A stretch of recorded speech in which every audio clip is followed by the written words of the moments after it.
Unleash your inner filmmaker because today, we're transforming your Canon camera into a video recording powerhouse. First, switch your camera to video mode by rotating the mode dial to the movie camera icon, typically marked with a red dot. This activates all the video settings.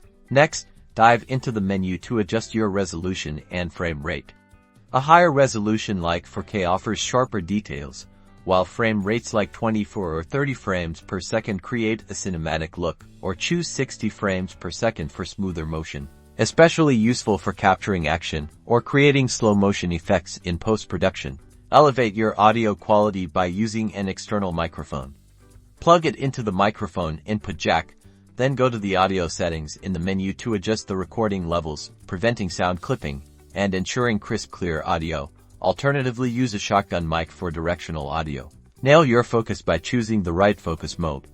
Autofocus, or AF, is great for moving subjects, while manual focus, or MF, gives you precise control. Some Canon cameras offer focus peaking, highlighting in-focus areas, making manual focusing even easier.